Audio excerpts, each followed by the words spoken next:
वो कांशी किस्म का आदमी था। वो ठेकेदारी करता था। उसकी पत्नी का नाम मेनका था। वो बहुत ही खूबसूरत थी। विशाल के जीवन का एक ही मंत्र था, बाप बड़ा ना भैया, सबसे बड़ा रुपया। पैसा उसकी सबसे बड़ी कमजोरी थी। वो अधिक से अधिक पैसा कमाना चाहता था।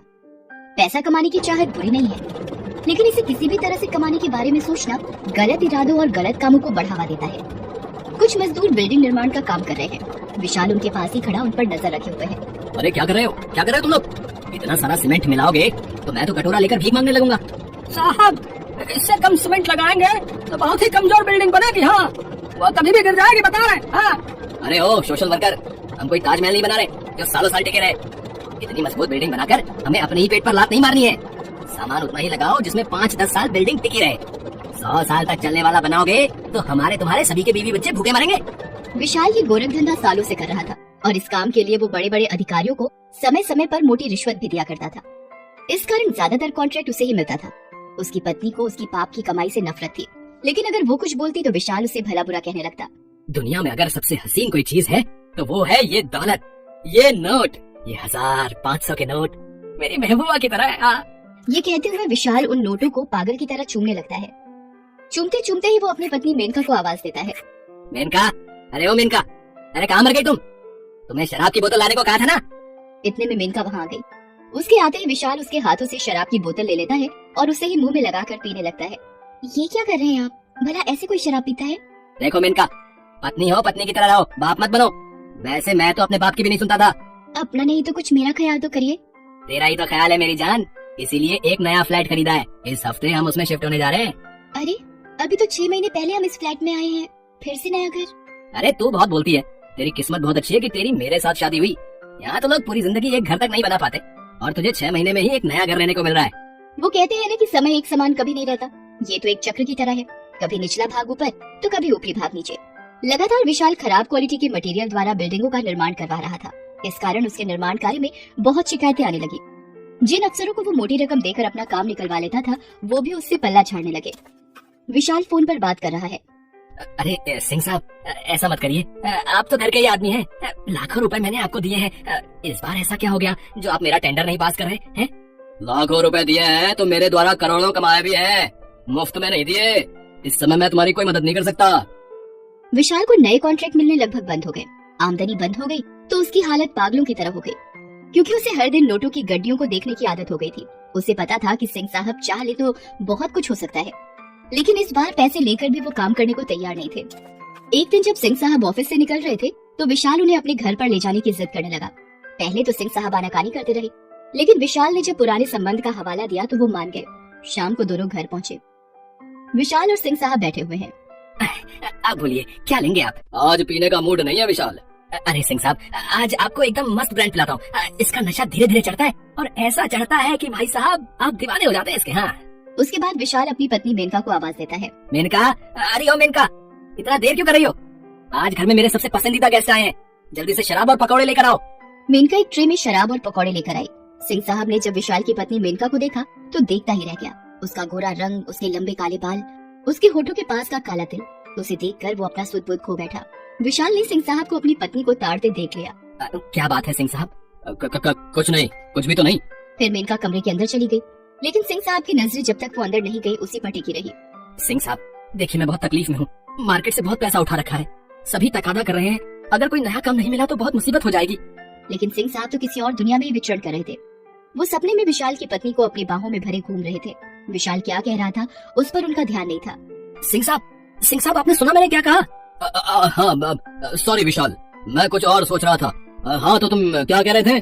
सिंह साहब कुछ इस गरीब पर भी ध्यान दीजिए, कॉन्ट्रैक्ट मिलना बिल्कुल बंद हो गया है। इस तरह तो मैं सड़क पर आ जाऊंगा। अरे विशाल, इतनी सुंदर पत्नी है तुम्हारी और तुम ऐसी बातें कर रहे हो? अरे तुम चाहो तो कॉन्ट्रैक्ट क्या, बड़ी बड़ी कंपनियों में तुझे पार्टनरशिप दिलवा दूं, लेकिन इस बार कीमत ज्यादा होगी। हाँ। अरे वाह, लेकिन कितने पैसे देने होंगे? बोलिए तो। पैसे नहीं, अब मुझे तुम्हारी बीवी चाहिए। मेरी बीवी चाहिए? मैं समझा नहीं। देखो विशाल, कुछ पाने के लिए कुछ खोना पड़ता है। मैं तुम्हारी बीवी के साथ रात बिताना चाहता हूँ, फिर तुम्हारे लिए सारे रास्ते खुल जाएंगे। विशाल पैसों का भूखा था। उसने पैसों के लिए अपनी बीवी का सौदा करने का तय कर लिया। उसने अपनी बीवी से इस बारे में बात की। दिमाग खराब हो गया है आपका? आपको शर्म नहीं आती अपनी बीवी से ऐसी बातें करते हो? ओ भारतीय नारी, जरा चुप हो जा और कान खोलकर मेरी बात सुन। मुझे बहुत अमीर बनना है, समझी? पैसा मेरी कमजोरी है, तू जानती है, और इसके लिए तुम्हें किसी के पास मुझे सुनाना भी पड़े ना, तो मैं एक कदम भी पीछे नहीं हटूंगा। मैं नहीं कर सकती ये। अरे तेरा पति तुझे बोल रहा है ना करने को, तो करना, मेरे को कोई फर्क नहीं पड़ता।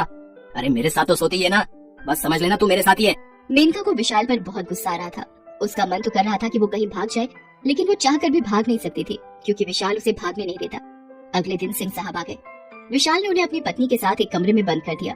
मेनका चिल्लाती रही, लेकिन विशाल उसकी आवाज को अनसुना कर दूसरे कमरे में चला गया और तेज आवाज में कमरे में म्यूजिक सिस्टम बजाने लगा। सिंह साहब और मेनका एक कमरे में है। देखिए देखिए, मुझे छोड़ दीजिए, मैं ऐसी वैसी औरत नहीं हूँ। अरे छोड़ना ही तो है मुझे, तुम्हारी बाहों में बिल्कुल आजाद। देखिए, मुझसे दूर रहिए, नहीं तो मैं चिल्लाऊंगी। तेरी आवाज बाहर ना जाए, उसका इंतजाम तेरे पति ने ही कर दिया है। चल अब ज्यादा समय खराब मत कर और मुझे खुश कर। मेनका एक असहाय औरत की तरह चिल्लाती रही। सिंह साहब उसके शरीर के साथ साथ आत्मा को भी आहत करते रहे। उसका बेशर्म पति विशाल पत्नी का सौदा करके खुद को मर्द समझने की भूल करता रहा।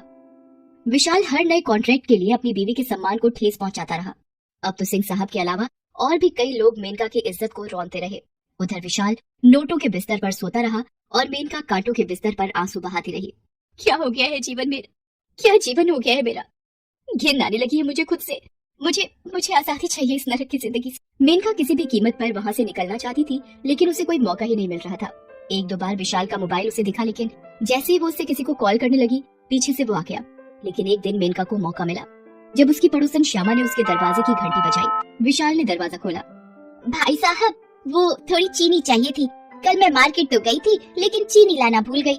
अब इतनी सुबह सुबह तो कोई दुकान खुली तो होगी नहीं। विशाल ने मेनका से श्यामा को चीनी देने को कहा और साथ ही उसे मुंह बंद रखने की हिदायत भी दी। फिर वो टीवी देखने लगा। बस उसी समय मेनका के दिमाग में एक आइडिया आया। उसने फट से एक कागज में लिखा कि मैं मुसीबत में हूँ, प्लीज मुझे बचाइए, और ये कागज चीनी के कटोरे के अंदर छिपा दिया। श्यामा ने जब चाय में चीनी डालने के लिए कटोरे में हाथ डाला, तो वो कागज भी उसके हाथ आ गया। उसे पढ़ते ही उसका दिमाग सुन्न हो गया। उसने तुरंत पुलिस को खबर की। आधे घंटे में पुलिस विशाल के घर पर आ गई। अरे इंस्पेक्टर साहब, आपको कोई गलतफहमी हो रही है? यहाँ तो सब ठीक है, मैं और मेरी पत्नी खुशी खुशी यहाँ रहते हैं। ये पड़ोसी हमारे प्यार से चलते हैं, इसलिए लगता है किसी ने कोई शरारत कर दी है। विशाल ये कह ही रहा था कि अंदर से मेनका आ गई और पुलिस को सब सच सच बता दिया। पुलिस ने उसे 4-5 डंडे वहीं खींचकर मारे और फिर वो उसे ले जाने लगी। अरे मेनका, ये तूने क्या कर दिया है? मैं तेरा पति हूँ, तू अपने पति को जेल भेज रही है। चुप कर। पति का मतलब भी समझते हो क्या होता है? बेशर्म आदमी, तू इंसान के वेश में लालची दरिंदा है जो पैसों के लिए किसी भी चीज का सौदा कर सकता है, अपनी बहन, बेटी, बीवी, किसी का भी। पुलिस विशाल को जेल ले गई। अब भी उसके ऊपर मुकदमा चल रहा है। इधर मेनका उस सदमे से उबरने की कोशिश कर रही है जो सदमा और दर्द विशाल ने